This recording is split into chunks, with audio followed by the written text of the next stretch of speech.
Brandon Mancilla, UAW Region 9A Director. Brandon, thank you so much for talking to me, man. So we are here on day 3 of the DNC. UAW's got a significant presence here. Organized labor has a significant presence here. I was wondering if you could just tell us a little bit about how the reception has been for you guys, especially after President Sean Fain's speech on Monday. Yeah, well, definitely on Monday, we had a lot of labor leaders speak. Sean had a primetime spot to talk about our message, our working class agenda moving forward within the Democratic Party, and just making sure that we organize as many workers as possible and get our issues fought for. And I think, labor has always had a place within the Democratic Party, but I think right now something is shifting, which is instead of us going to the Democratic Party has now realized how important labor actually is to them winning and also moving forward and recapturing working class votes, because working class people deserve a party that actually fights for them. And that has not been the message that the Democratic Party has relied on for the past 20, 30 years. And I think the rise of Trump and the MAGA movement says a lot about that. They don't care about working class people. They don't fight for working class issues. They definitely do not support the labor movement. But the Democrat Party has not been there, especially with its support of free trade policies, such as NAFTA, that have led to the immiseration of our industrial towns and so many good union jobs, right, or jobs with union standards. So that's what we're fighting for. Our message is pretty clear. We're fighting for a living wage. We're fighting for retirement security. We're fighting for health care. And we're fighting to get our time back. Workers are working 2 to 3 jobs, 7 days a week, 12-hour days or plus, and that's just not a life. So that's what we're fighting for, and that's the path we're trying to chart with this new labor movement. And, the UAW quite famously refused to endorse a presidential candidate before the stand-up strike at the big 3 automakers, right? And in many ways sending a very clear message that depending on how you guys respond to the strike, we're going to make our decision thusly.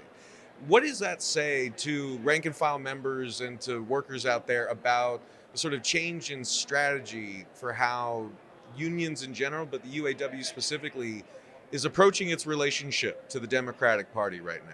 Yeah, so essentially what happened last year after Sean got elected president of our union was that we had to, take a conversation forward with President Biden and his administration about the fact that even though he had passed landmark legislation such as CHIPS, IRA, wanted to, subsidize, a green transition, green energy, infrastructure, etc. A lot of this was done with very little consideration of labor and with unions at the table. A lot of the things that were in Build Back Better, for example, were left behind. Things that a lot of unions were hoping would make it in the final version of what became the IRA. And with that, the EV industry for us, that was the big question, right? Were we simply going to give Ford and all these companies millions, if not billions of dollars in subsidies to just get rid of the UAW?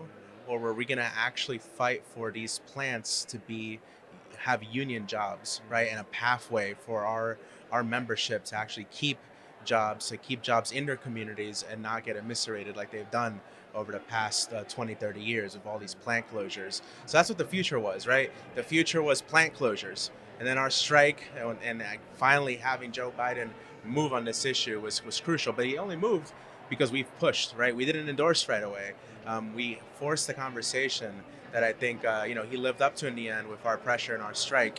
And I think that's how he earned our endorsement. And going forward, Kamala Harris, same idea. We needed to have a conversation about the future of the party, where the working class program fit in her agenda, and what she was going to do for working people. And so far, that's what we've been able to push with this campaign. And there's it really is a historic moment, right? Because of course it was during your guys' strike last year that President Biden became the first, sitting U.S. president to stand on a picket line, right? So that visually, symbolically, in so many ways, really did signal a changing of the times. And we are hearing some of that change in the rhetoric over the course of the Democratic National Convention. A lot of folks have mentioned, say, the PRO Act, right? And the protections that we need for union workers and improving people's ability to organize in this country.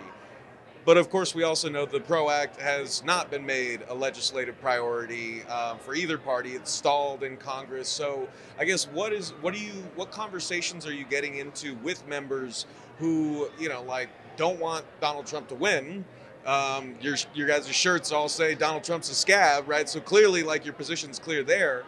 But we also know there are a lot of members who, like, are still fighting for these other issues that they want to see and they're not currently getting. I guess, how do you navigate that sort of space of pushing the Democratic Party without, like, just, giving an endorsement and, like, letting the chips fall where they may? So the future of this country is going to depend on two things: protecting jobs, especially union jobs, and also growing the labor movement. Under Trump, we couldn't protect jobs because he did absolutely nothing about plant closures. When Lordstown closed, he told everyone, don't sell your house, right? Don't move. Plant closed, he did absolutely nothing.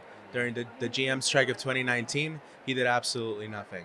The difference with the Biden administration was, Belvedere Stellantis had plans to close Belvedere.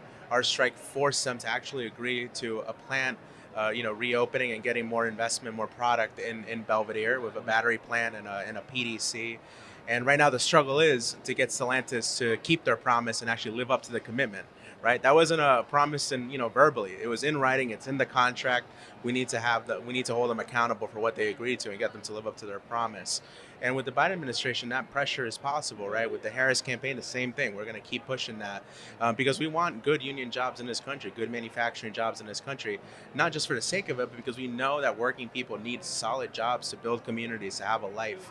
And I think, with the labor movement needing to grow, we need the PRO Act passed. The PRO Act should be the floor. We should be repealing Taft-Hartley. We should be doing so much more to make it easier for workers who want a union, who want a better life, who want a union contract, to be able to get that without so much resistance and honestly just employers being able to get away with breaking the law. Under Trump, we know what he did to an NLRB, right? He put a bunch of his corporate friends in charge of the labor board, and they reversed a bunch of decisions. They came after labor. They did not support labor whatsoever, right? So, the Democrats aren't perfect, but we need to absolutely push, and it's only possible for us to do that with an administration that understands the importance of labor and, in both houses of Congress, in Democratic control. And then we keep doing our thing. We keep organizing. So that's the mission right now. If we want, Medicare for all, if we want, green jobs, green union jobs, we need to have a political voice in this country and need to build power to be able to do that. And, I just wanted to ask, because I know so many of our viewers and listeners have asked us this very question, right? I mean, we interviewed International Teamsters Vice President John Palmer days after Sean O'Brien spoke at the RNC last month.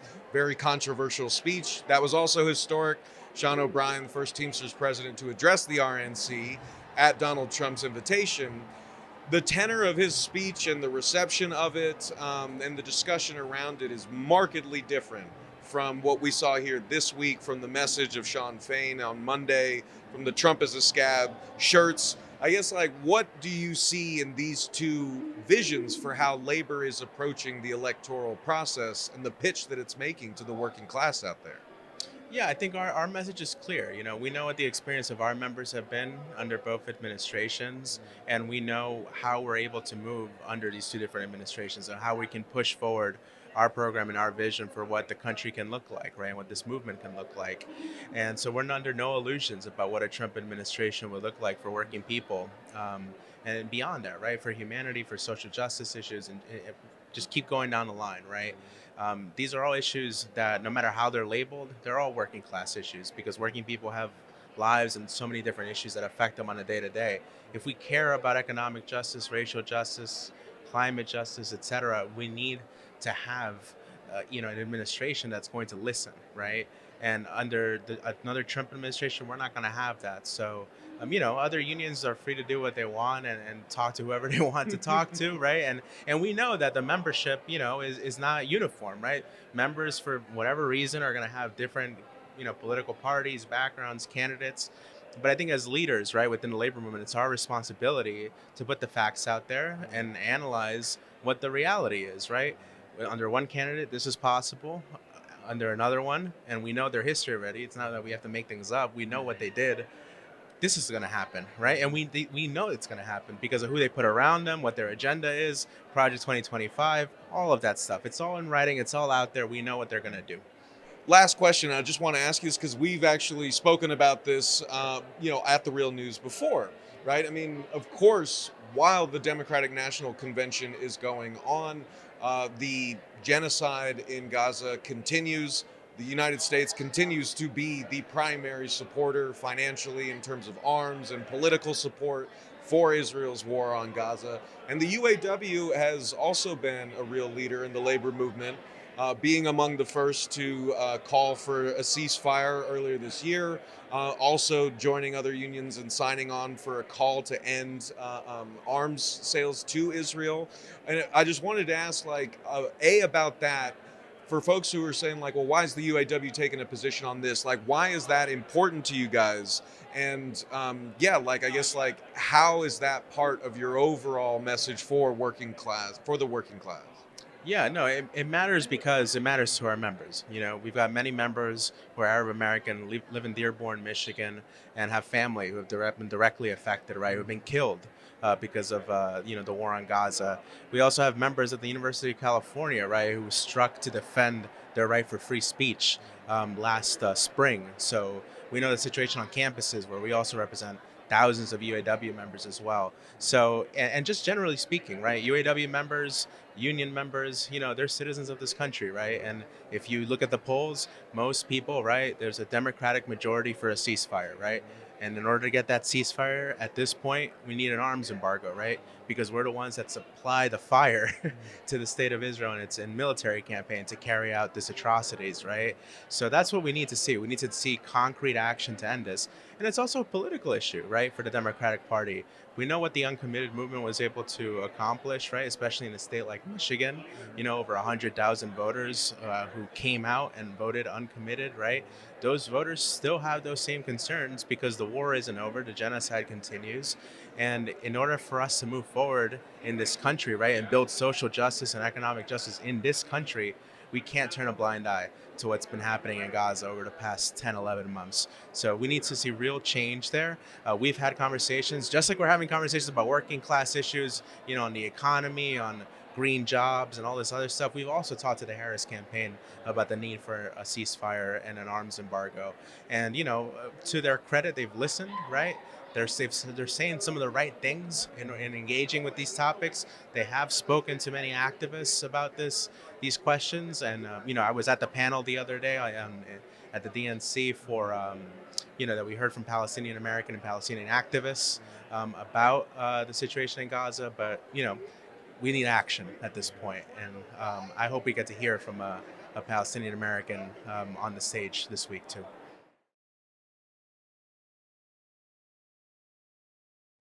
Thank you so much for watching the Real News Network, where we lift up the voices, stories, and struggles that you care about most. And we need your help to keep doing this work. So please tap your screen now, subscribe, and donate to the Real News Network. Solidarity forever.